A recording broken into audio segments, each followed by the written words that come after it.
The morning my grandmother's attorney called to confirm the LLC filing had gone through, I was standing in the kitchen of her farmhouse making coffee the same way she'd taught me, one full spoonful of grounds for every cup, then one more for the pot.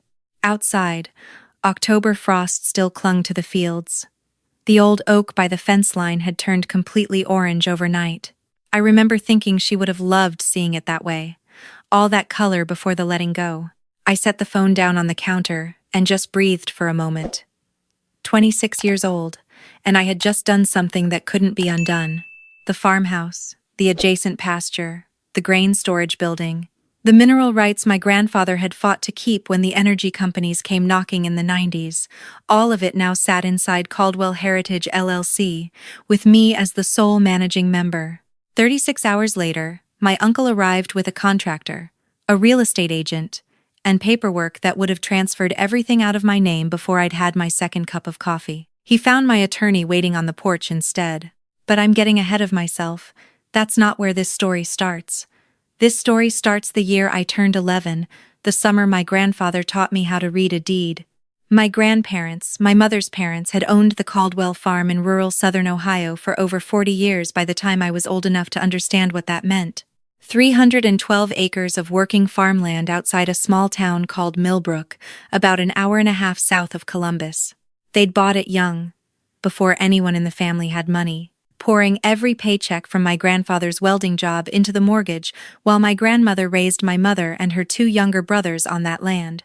By the time my mother left for Columbus at 18, the farm was paid off, the equipment was updated, and my grandparents had built something quiet and lasting in the middle of fields that smelled like cut hay and rain. I spent every summer there from age 6 onward. My mother would drop me off the first week of June and return for me in late August, which meant I had the full stretch of warm weather to exist inside the world my grandparents had made. Other kids I knew went to camps or beach vacations. I learned to drive the tractor at 10. I helped my grandmother press apples into cider in September and cut tomatoes in long steaming rows on the kitchen counter. My grandfather let me sit with him in the evenings when he reviewed the farm's accounts, running his thick finger down columns of numbers and explaining each one without talking down to me. "This is what it costs to keep something," he'd say. "Not just the money, the attention. You have to pay attention to what you want to keep." He said things like that often. Plain statements that sounded simple but stayed with me long after the summer ended and I was back in my mother's apartment in Columbus, lying in bed, trying to remember the exact sound the screen door made when the wind pushed it open. My uncle, my mother's younger brother, was different from the beginning. He was charming in the way that people who are used to getting what they want are charming, easy with a laugh, quick to make a room like him. He'd moved to Cincinnati in his 20s and built a decent life, buying and flipping properties, which gave him just enough real estate knowledge to sound authoritative at family dinners and just enough debt to always be looking for his next deal. He visited my grandparents 2 or 3 times a year, and every visit he found a way to work the farm into conversation. What was the acreage worth now, with farmland prices rising? Had they thought about a reverse mortgage? Was the grain storage building being used to its full potential? My grandparents smiled and redirected him. I watched them do it, even as a child. My grandmother would offer more cornbread. My grandfather would change the subject to the weather or the harvest yield. They were gentle about it. They never called it out directly, but I noticed. My mother's youngest brother lived in Columbus and had his own troubles, a business that never quite got off the ground, a series of investments that made more sense on paper than they ever did in practice. He and my uncle were close, the two of them forming a unit when it came to anything involving the family, a kind of mutual reinforcement system where one would raise an idea and the other would back it up before anyone else could respond. At family gatherings, they'd often move to a corner together, phones out, discussing things in lowered voices that cut off when my grandparents walked into the room. I was 23 when my grandfather had his first stroke. He recovered partially, enough to sit on the porch and walk the near fields, but his capacity for managing the farm's business side diminished significantly. My grandmother's arthritis had been worsening for 2 years by then. They were still sharp completely themselves in every way that mattered, but they needed more help, and the help they reached for was me. I'd graduated with a degree in agricultural business from Ohio State, had been working at a regional farm management consultancy in Columbus, and knew the land better than anyone in the family who wasn't them. So I moved into the farmhouse. Not reluctantly. Not as a sacrifice, it felt entirely right, the way some things do when they align with something you've always known about yourself. I managed the lease agreements with the neighboring family who farmed parts of our acreage, handled the equipment maintenance schedules, drove my grandparents to their medical appointments in town, and sat with my grandfather in the evenings the same way I had as a child.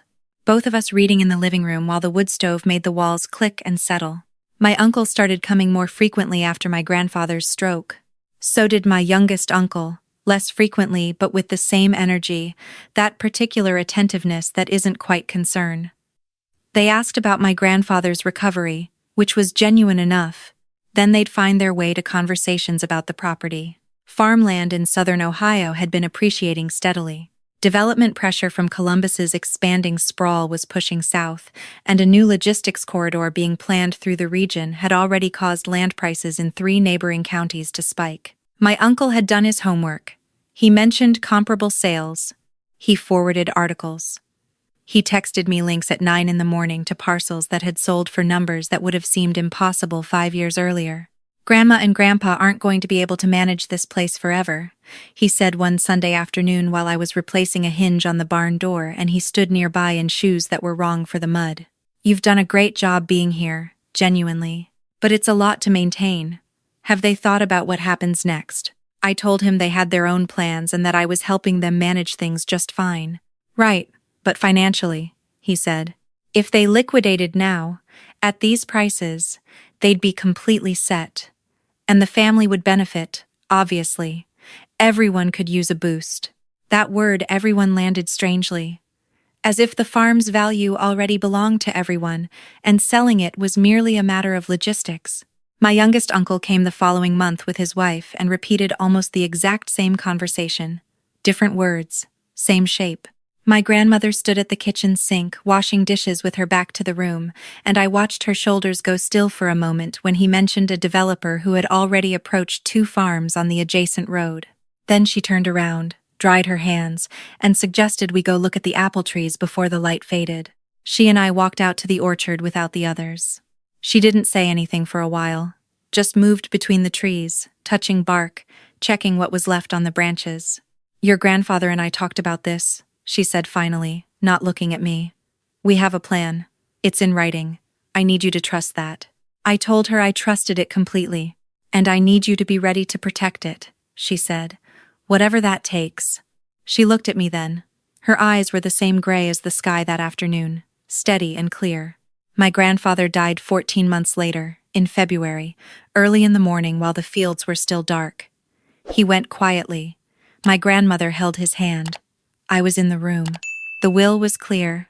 Everything, the farmhouse, all acreage, the equipment, the mineral rights, the savings accounts they'd built together over a lifetime, went to my grandmother, with a secondary provision that upon her death or incapacitation, the estate transferred in full to me, named specifically by both of them, with documentation of their intent that the farm remain intact and in the family's direct line. My grandmother was alive. The will's secondary provision hadn't triggered. But what became immediately clear in the weeks after the funeral was that my uncle and youngest uncle had either not read it carefully or had decided to begin working around it before anyone had time to settle their grief. The calls started within 2 weeks of the service. Not calls to my grandmother, calls to her attorney, apparently asking about contesting interpretations of the estate language. Calls to me, framed as concern, asking about my grandmother's health, her mental acuity, whether she'd been evaluated recently. My uncle drove up from Cincinnati on a Thursday without telling anyone and arrived while I was helping my grandmother with her physical therapy exercises. He sat at the kitchen table and said he thought they should discuss transition planning while there was still time to make rational decisions. My grandmother listened to him with the same calm she'd always had, hands folded in her lap, then said she was tired and needed to rest, and asked me to see him out. I walked him to his car, and he told me, without any particular change in tone, that he'd spoken to an estate attorney in Columbus who thought there were grounds to challenge the secondary bequest. Not that he wanted to, he was quick to say that, but that it was worth understanding everyone's options. I stood in the gravel driveway and watched him drive down the long lane to the road. That evening, I called an attorney in Columbus who specialized in agricultural estate planning and asset protection. I'd found her through the State Farm Bureau. Her name was Patricia Wenz, and she was exactly what I needed: unhurried, precise, and used to situations where families had competing interests in farmland that had appreciated beyond what anyone originally expected. We talked for an hour. She asked questions I didn't expect, about my grandmother's cognitive state, about the existing will language, about whether my grandmother was prepared to take additional protective steps. I told her my grandmother had told me to be ready to protect things. Patricia said that was good, and that there were several structures available to us. The conversation over the following weeks with my grandmother was the hardest I'd ever had. Not because she resisted, she didn't, but because it meant acknowledging the thing neither of us wanted to name directly, which was that people who loved her were preparing to fight over what she'd spent her life building, and they were going to do it while she was still in it. "I know what they're thinking," she said one evening. We were at the kitchen table, cups of tea going cold between us. Outside, the February fields were hard and gray. "I'm not blind. I'm not confused. I know what I want." Patricia had laid out the options: a revocable trust that could be updated, an irrevocable trust with stronger protections, or a limited liability company structure that would place the farmland and assets under an entity my grandmother and I would co-manage, with succession provisions that would transfer full management to me upon her death or incapacitation. The LLC had particular advantages in Ohio for agricultural property. It created a clean legal boundary that was much harder to pierce than a standard individual bequest, and it separated the asset from any personal estate claims. "Will it hold?" my grandmother asked. Patricia was direct. "It will hold if you set it up properly and completely, and if you act while you're unambiguously competent and uncoerced. Which you are. So yes." My grandmother looked at her hands for a moment. Then she looked at me. "Do it," she said. We filed in stages over 6 weeks. The deed transfers required county recording. The operating agreement took 2 drafts to get right. My grandmother signed everything at Patricia's office, with a notary and 2 independent witnesses, and Patricia documented the process with a written statement of my grandmother's intent and capacity that was thorough enough to withstand scrutiny from any direction. I didn't tell anyone, not my mother, not my uncles. My grandmother agreed. We'd wait until the right moment presented itself. Spring arrived slowly that year. My youngest uncle called once in March to ask about visiting, and I told him my grandmother was resting well and we'd let him know when a good weekend opened up. My uncle from Cincinnati texted twice about property values in the corridor, and I left the messages on read. My grandmother and I planted the kitchen garden in April and watched the fields green up from the porch in May. She passed in early June, a Tuesday, peacefully, in her own bed, with the window open and the smell of the fields coming through the curtains. I sat with her through the night before, and in the morning she was simply gone. The absence was enormous and quiet at the same time, the way the farm felt after a long rain when everything drips but the storm has moved on. I called Patricia first, then my mother, then both my uncles. My uncle was at the farmhouse by Friday. He didn't call ahead. He arrived with his wife and a man I didn't recognize, who turned out to be a contractor he'd already retained to assess the property for renovation potential. He walked them through the barn and the grain building while I stood at the kitchen door watching, and then he came inside and sat down at my grandmother's kitchen table like he was settling into something already decided. "We need to talk about the estate," he said. "I've had an attorney review the will, and there are some ambiguities in the language around the secondary transfer that I think we need to address as a family before anything gets filed with the county." "What ambiguities?" I asked. "The language around your designation, whether it constitutes a clear testamentary intent or a more general expression of preference." He said this calmly, like he was reading from a document he'd memorized. "My attorney thinks there's room to argue for equal distribution among the surviving family members, which would be the more equitable outcome given how much everyone has contributed over the years." The contractor came in from outside and nodded at my uncle, as if they'd agreed on something. I asked them both to leave for the evening. I said there would be plenty of time to discuss things once the proper notifications had been filed. My uncle looked at me for a moment with an expression that tried to be patient and didn't quite get there, then stood and thanked me for the hospitality and said he'd be in touch with his attorney. He left. I sat at the kitchen table in the quiet and felt the size of what had just happened. 3 weeks later, on a Saturday morning I hadn't announced to anyone. I drove to Columbus and met Patricia at her office to formally execute the succession provisions of the LLC operating agreement and complete the transfer of managing membership from my grandmother's estate into my name. It was the last piece. Everything else had been transferred before her death. This was the confirmation, the lock clicking into place. Patricia handed me the signed copy of the updated operating agreement and the certificate from the Ohio Secretary of State's office and said what my grandmother had asked her to say if this day came. She said, "She was sure about you." I sat in my car in the parking garage for a while before driving home. My uncle filed a probate challenge 2 weeks after my grandmother's funeral. He claimed ambiguity in the secondary bequest language and petitioned for the court to treat the estate as intestate, meaning the farm would be divided among the surviving children and their heirs according to state formula, cutting me out almost entirely. My youngest uncle joined the challenge within days, and I received a letter from their shared attorney requesting that I vacate the farmhouse within 30 days pending the probate court's determination. I received this letter on a Thursday. I forwarded it to Patricia. She replied that evening with 3 words: "They'll regret this." On Saturday morning, exactly 9 days after the letter arrived, I was in the kitchen drinking coffee when I heard vehicles on the lane. I recognized my uncle's truck first. Behind it, my youngest uncle's car. Behind that, a vehicle I didn't recognize, a white cargo van with a logo for a moving and estate liquidation company on the side.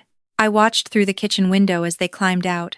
My uncle moved with the confidence of someone who has run the scenario in his head enough times that he believes it's already happened. He was on his phone giving instructions. The 2 men from the van were opening the back doors, pulling out moving blankets and hand trucks. My youngest uncle walked toward the barn. My uncle directed the movers toward the farmhouse porch. I didn't go outside. Patricia had told me exactly what would happen. She had called the Millbrook County Sheriff's Office on Thursday when I forwarded her the letter. She had also called a deputy sheriff in the county where the LLC was registered.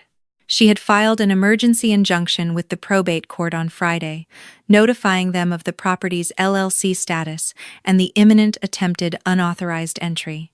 And she had driven down from Columbus that morning, arriving 40 minutes before my uncle's convoy, and was standing on the far side of the porch in a charcoal blazer with a messenger bag over one shoulder and a very specific kind of stillness about her.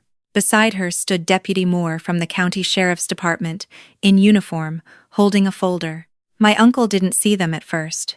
He was explaining something to the movers, gesturing toward the front door. Then one of the movers stopped moving, and my uncle looked up. Patricia descended the porch steps unhurriedly. She introduced herself by name and firm. She told my uncle and youngest uncle that she was there as legal representative of Caldwell Heritage LLC, the registered owner of record for all real property at this address, and that she had a copy of the LLC operating agreement, the deed transfer recorded with the county, and the Ohio Secretary of State's certificate of good standing for the entity, as well as an emergency injunction issued yesterday by the probate court prohibiting any removal of assets pending review of the estate challenge. My uncle stared at her. Then he looked at Deputy Moore. Deputy Moore told him quietly and without any drama that any attempt to remove property from the premises today would constitute theft of LLC assets and potentially trespass, and that he was there to ensure nothing was removed and to document the interaction for the court record. My youngest uncle said, "We have a letter. We have legal grounds."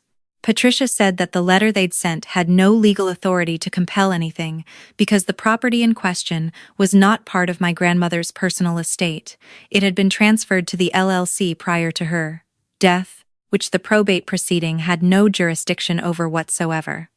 She said this with the same tone she might use to explain a recipe, clear and patient, and utterly unmoved. My uncle's contractor was still standing near the barn. He put his tape measure back in his pocket. I came out onto the porch then. Not dramatically, I'd been waiting inside deliberately, because Patricia had suggested I let her establish the facts before I appeared. I stood at the top of the porch steps with my coffee cup in my hand and looked at my uncle in the driveway. He looked at me for a long moment. Something moved across his face that I didn't have an easy name for. Then he said, slowly, "When did you do this?" I told him my grandmother and I had done it together, that she had wanted to, that she had known exactly what she wanted, and had made sure it was protected. My youngest uncle started to speak. Patricia interrupted him, not unkindly, to say that any further communication from their attorneys should be directed to her office, and that attempting to contact the property's managing member directly for the purpose of pressuring a property transfer could constitute harassment under Ohio statute. The movers were already reloading the van. Nobody had asked them to, but they were reading the room accurately. My uncle stood in the driveway for another 30 seconds, not speaking. Then he walked to his truck. My youngest uncle said something to him in a low voice as they passed each other, and they both got in their vehicles and drove down the lane without another word. Deputy Moore documented the incident in writing, took copies of Patricia's documents, and shook both our hands before leaving. Patricia stayed for coffee.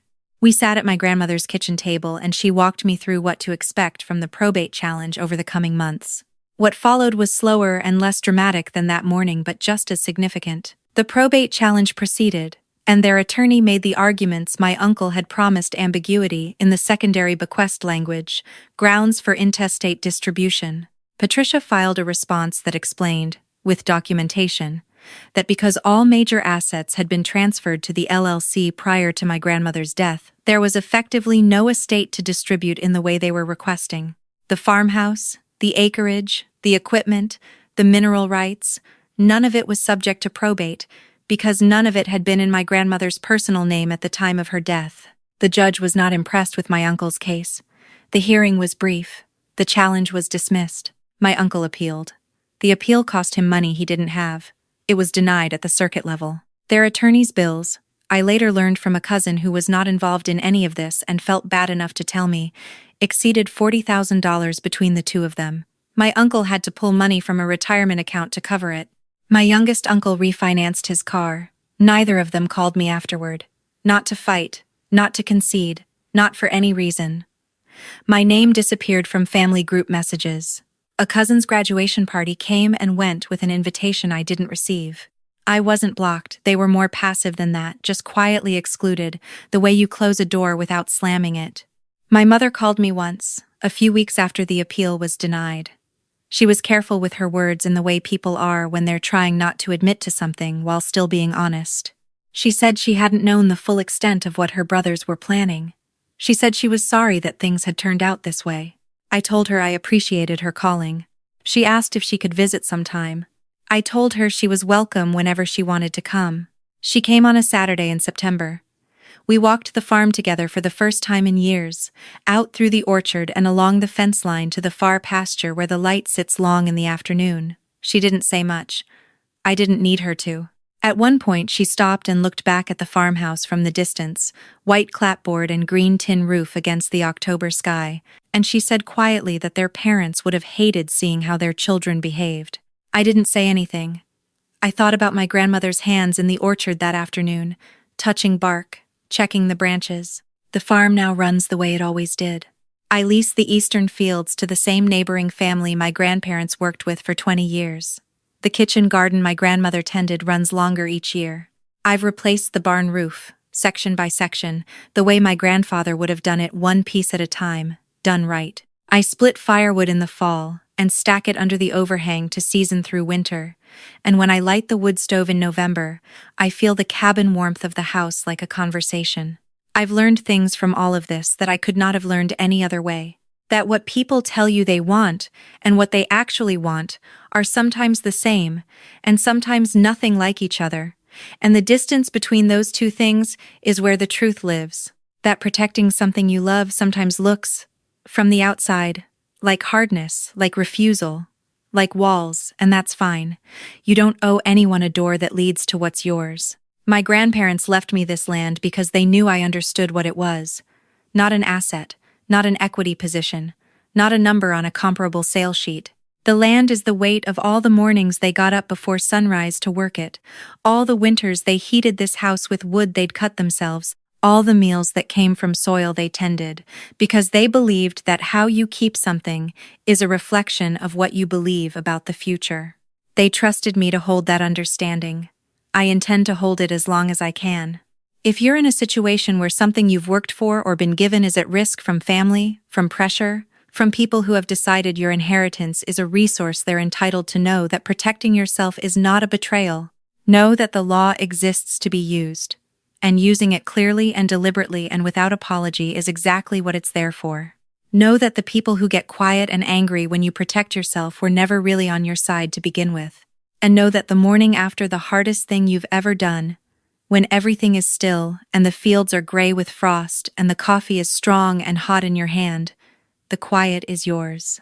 Completely and entirely yours. And that's more than enough.